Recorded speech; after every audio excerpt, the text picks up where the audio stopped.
gueule, allez là, faites ça, et tout ça. Ouais, c'est des ordres On n'est pas, on n'est pas dans une situation où il y a quelqu'un qui vous donnerait un objectif en le laissant le déployer, comme on veut. Hein, ouais. Mais qui transforme cet objectif global, pour reprendre le terme, hein, en une série un enchaînement de plans d'action qui sont verbalisés par les ordres du chef. Oui. Oui, c'est ça. Alors, je sais, oui, tout ça vous paraît évident, puisque faut le dire. Ouais. C'est particulier, ce jeu-là. Il y a peu de jeux dans lesquels on joue à se faire gueuler dessus. Dans quasiment tous les jeux et à avancer courageusement. Dans quasiment tous les FPS, ça fonctionne comme ça, où on a des ordres qui nous sont donnés et on est en contact avec une autorité supérieure qui nous dit voilà, pour réaliser tel objectif. C'est le principe du jeu de guerre, en même temps c'est le principe de la guerre, donc ça fait partie de l'immersion. Ou des fois c'est plus subtil, ça va être deux personnages non joueurs qui causent entre eux et qu'on entend dans le talkie-walkie. Parce que je sais pas si c'est... Sans que l'ordre soit directement... Si c'est véritablement pour créer des objectifs à court terme, ou créer des petits plans d'action qui permettent de s'enchaîner les uns les autres pour avoir un renouvellement de l'activité à l'intérieur du jeu. Mais moi, j'avais plus l'impression que c'était là pour renforcer l'immersion dans le jeu de guerre, pour qu'on soit vraiment à la place d'un soldat, dans la situation d'un soldat qui se fait donner des ordres et qui doit agir sur des périodes très très courtes et changer ses tactiques en permanence, puisque l'évolution du terrain, elle est en fonction de son avancée. C'est qu'à chaque seconde qui se passe, l'ennemi aussi il fait des choses. Donc en permanence, on a des ordres tout le temps. Après, je sais pas.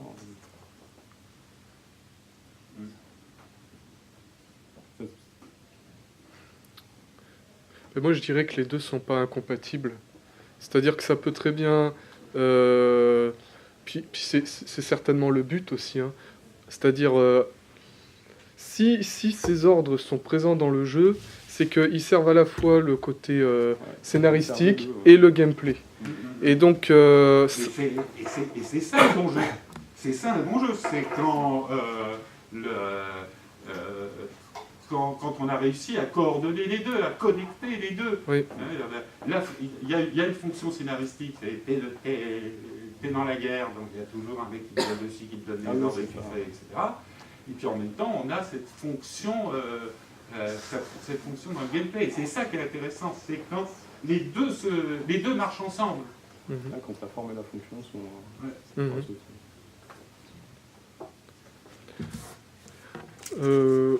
On peut revenir sur l'histoire des compétences. Voilà, en fait, en termes d'expérience du personnage, il n'y a aucune montée de niveau, il n'y a pas de progression d'expérience, on ne customise pas ses armes, on gagne juste un arsenal un petit peu plus étoffé, qui permet d'avoir une meilleure précision, d'avoir une cadence de tir plus importante, ou des choses comme ça. Sinon, la seule progression se trouve au niveau des cinématiques lors des ouvertures de portes, où des objets sont accessibles au fur et à mesure, qui nous permettent d'avoir une plus grande variété dans une mécanique de jeu qui est quand même assez simple et qui pourrait devenir répétitive tout au long de la partie. Et donc du coup, ce qui est assez paradoxal, c'est qu'on se retrouve avec à contrôler un personnage assez vide, dans le sens où tout ce qu'on fait, c'est comme un pantin, on ne fait que le manipuler, mais on ne peut pas le customiser, comme on peut le faire dans d'autres jeux. Et en même temps, on a, par l'intermédiaire de toutes ces animations, on a l'impression d'en faire partie, quoi. Et là, on est vraiment dans une autre logique. Si on reprend l'exemple de la brute, c'était exactement l'inverse. C'est-à-dire qu'en écrivant le nom, déjà, on customisait son personnage. Là, on se retrouve à contrôler un avatar. Comment ? Qui est complètement fini, quoi. Qui est complètement fini, voilà. C'est une poupée, mais qui ne nous appartient pas, finalement. Puisqu'on ne l'a pas customisé.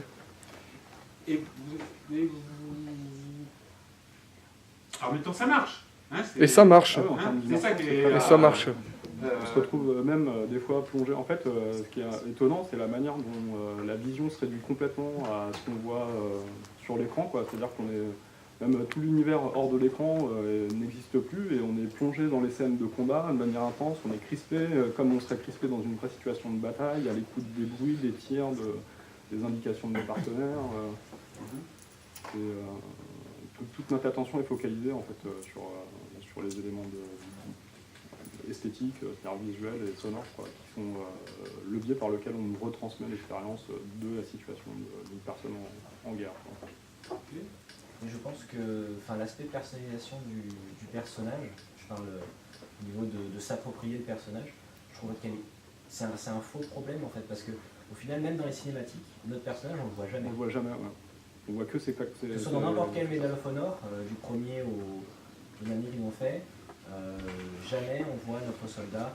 On voit toujours dans les cinématiques, on peut nous parler, un soldat va nous parler, va nous passer un chargeur de munitions, il va nous appeler par un nom, mais tout ce qu'on a sur ce personnage, c'est son nom. On ne sait pas à quoi il ressemble, on ne sait pas s'il a une famille ou quoi. C'est très, et ça, je pense que ça peut être bien pour l'immersion du jeu, parce qu'au final, tout ce qu'on contrôle, c'est un soldat. C'est pas comme dans les... par exemple, le principal concurrent de Medal of Honor, c'était Call of Duty, même si à l'époque, il n'était pas encore sorti. Plusieurs héros. Là, on avait vraiment une identification au héros, tandis que là, on joue juste un soldat. Qu'est-ce que tu dis? On avait une identification Là, on faisait partie d'une unité d'élite, ouais. On savait on était la crème de la crème de Call of Duty. Ouais. Là, on joue juste un soldat qui va au front. Ouais. Et ça, je trouve ça beaucoup plus intéressant au niveau de faire sa propre histoire de son personnage. Donc je trouve que je peux beaucoup plus m'approprier le personnage dans un Medal of Honor que dans un Call of Duty. Parce que il serait tu le lis au fait qu'il ne soit pas paramétrable, qu'il ne soit pas appropriable, qu'on peut voir choisir, etc. Et que c'est quelque chose qui t'est donné d'un espèce de soldat anonyme. C'est ça. Voilà, on peut on peut se faire sa propre histoire.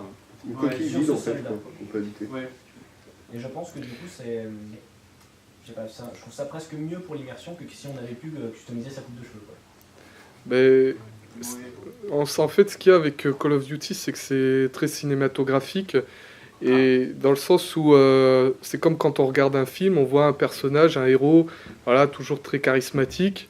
Même si bien sûr, c'est pas du tout ce que nous on est, on va avoir envie de s'identifier à lui. Là, dans Modern Warfare, c'est un peu comme une coquille vide. Et donc c'est une autre forme d'identification en fait. Ouais. Alors vous avez parlé donc l'aspect image, l'aspect cinéma. Je voudrais que vous en disiez quelque chose un peu plus. Vous rentriez un peu plus dans le spectacle. Qu'est-ce qui caractérise ce spectacle de combat, de guerre? Qu'est-ce qui caractérise? Bah alors justement, puisqu'on parlait de Call of Duty, on a remarqué qu'avec ce récent Medal of Honor, ils ont copié un petit peu certaines ficelles de... Enfin, on retrouve voilà, une certaine recette qui fonctionne dans Call of Duty, qui a été transposée dans Medal of Honor. Et ça se remarque notamment dans le premier niveau. Par exemple, on est là, c'est une mission classique, quoi, et tout d'un coup, on a une explosion, le bateau qui commence à se coucher, quoi. Et donc, on est là dans cette situation très hollywoodienne, en train de tirer sur les ennemis, pendant qu'on voit le bateau en train de s'écraser juste à côté de nous, quoi. Et nous, on doit se dépêcher pour pas finir écrasé. Et non, mais qu'est-ce qu'il a de particulier, ce spectacle? Parce que un jeu vidéo, c'est un spectacle qu'on se donne à soi-même. Hein? Et donc, c'est mes capacités, mes performances génèrent un spectacle. Et qu'est-ce qu'il a de particulier, ce spectacle? C'est qu'il embellit les actions du joueur. Le joueur fait quelque chose de plutôt spectaculaire, quelque chose qui ne pourrait pas faire dans la vraie vie. Et ça le met en confiance, ça lui donne une surestime de lui-même. En Ouais. quelque sorte. Surtout Ouais. le fait qu'il joue un personnage qui n'a aucune histoire, il se dit c'est moi qui l'a fait. Oui. Bon, moi, sur ce truc, je pense qu'on est capable de s'identifier à des personnages. Enfin bon, c'est une autre discussion, ayant une histoire paramétrée, etc. Mais en tout cas, je suis d'accord avec ce que tu dis. Ouais. Il y a aussi typiquement la scène du bateau au début là. En fait, on passe au milieu d'un. Parle plus fort, attends. La scène avec le bateau qui explose, c'est ça, hein, c'est un Oui. plein de conteneurs. Et la scène avec le bateau qui explose, on a vraiment des trucs dans tous les sens. On passe dans des petits trous, on manque de se faire écraser. Non, je me souviens plus exactement. Plusieurs Ouais, fois. c'est ça, t'as les, Et du coup, même le pont il se met à bouger. On a l'impression d'avoir une chance hallucinante et en plus d'être complètement immortel parce que finalement on échappe à tout plein de choses. Enfin, on s'imagine que dans la réalité, s'il y a un bateau avec plein de conteneurs qui explose à côté de nous, on a effectivement 95% de chance de se faire écraser par un conteneur de plusieurs tonnes. Donc, Alors là, on commence à y être. et d'ailleurs, dans un des jeux vidéo, dans The Last of Us, ils en parlent tout le temps. C'est qu'à chaque fois qu'on finit, c'est un autre jeu, bon c'est un peu différent, c'est un jeu d'apocalypse, mais à chaque fois qu'on tue plusieurs ennemis, de manière générale, enfin, c'est difficile, mais c'est pas non plus beaucoup plus facile que dans les jeux de tir ou des choses comme ça en termes de difficulté. Quand on défait des ennemis, à chaque fois à la fin d'une arène, quoi, les personnages disent « Oh, on a eu de la chance quand même, mais ça va pas durer, ça peut pas durer ». Et à chaque fois ils disent ça, c'est comme si, en fait, comme on peut jamais mourir, c'est comme si on avait un enchaînement de coups de dés absolument génial, et qu'on avait une chance phénoménale. Et là il y a un côté comme ça, il y a un côté on a une chance de fou, on est invincible, sauf qu'ils ne le disent pas pour que ça apparaisse encore plus évident, encore plus fort, et comme si c'était vraiment notre volonté, nous, en tant que joueurs qui incarnons un personnage, de défier en fait le spectacle, de défier les explosions, de défier le surhumain, quoi.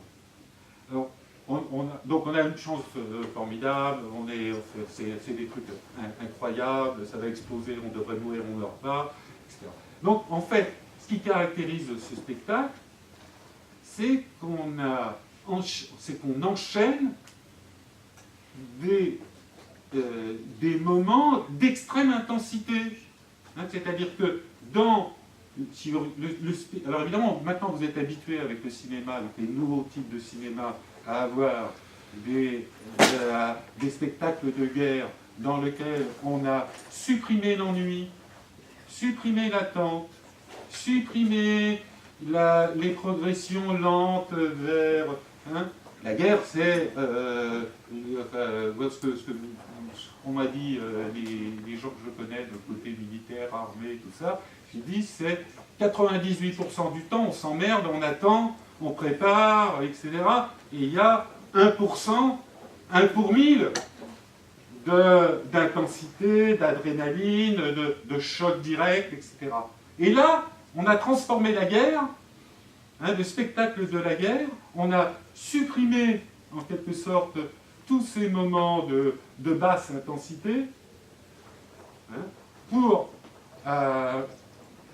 enchaîner très rapidement les moments cruciaux. C'est comme si la guerre, c'était à chaque fois des trucs qui arrivent... Voilà, dans un vrai combat, il va y avoir 2 minutes dans lesquelles on va vraiment tirer, après tout le monde va être mort, on va rentrer, etc. Mais là, on les enchaîne, hein, c'est-à-dire dans le spectacle, on supprime quasiment, on limite l'attente, on limite l'ennui, on limite juste, et il est juste préparatoire, on enchaîne des séances d'extrême intensité. Donc par rapport au... vous voyez bien qu'au cinéma, ça ne marche pas. On s'emmerde au cinéma. Peut-être que maintenant, comme on a l'œil transformé par le jeu vidéo, on est capable de voir même des films qui fonctionnent comme des jeux vidéo, mais ils ne sont pas très intéressants.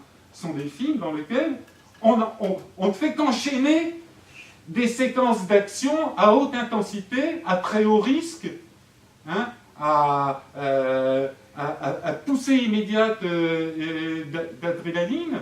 Hein. Donc on condense le spectacle.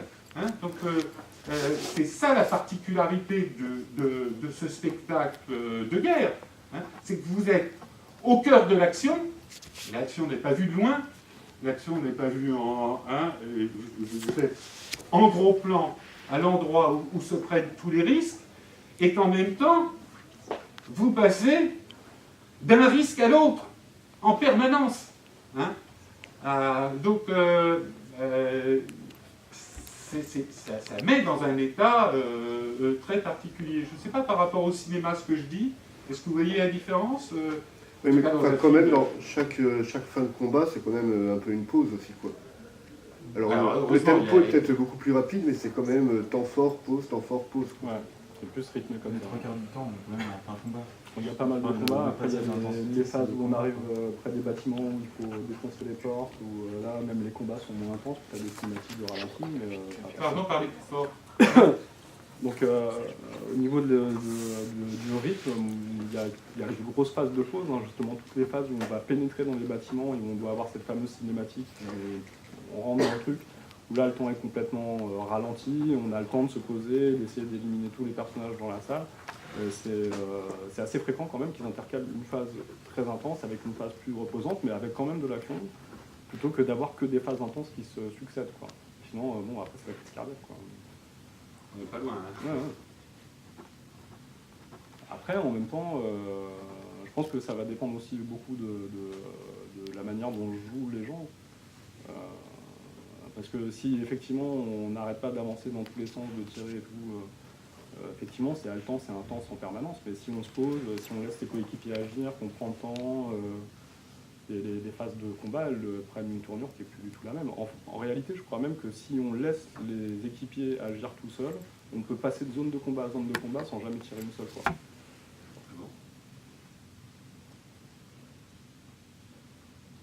Il y a des zones de combat où on peut laisser les équipiers s'occuper de liquider une partie des gens, il me semble. On aurait donc des phases où on serait complètement dans le spectacle, ça avancerait, on pourrait se laisser porter par le spectacle dans certaines séquences. Il me semble que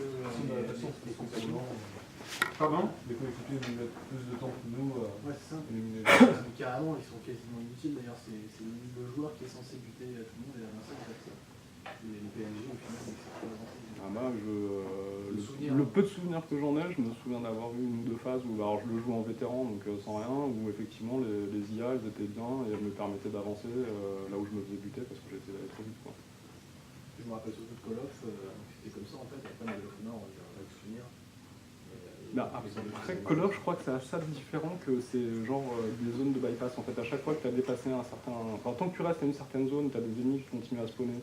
Voilà. Et tant que tu n'avances pas, en fait, ils peuvent continuer à spawner, tu peux rester indéfiniment. Alors que là, les zones, à un moment donné, quand tu as atteint un certain nombre d'ennemis, ça s'arrête et tes coéquipiers, ils avancent. Et il faut avancer.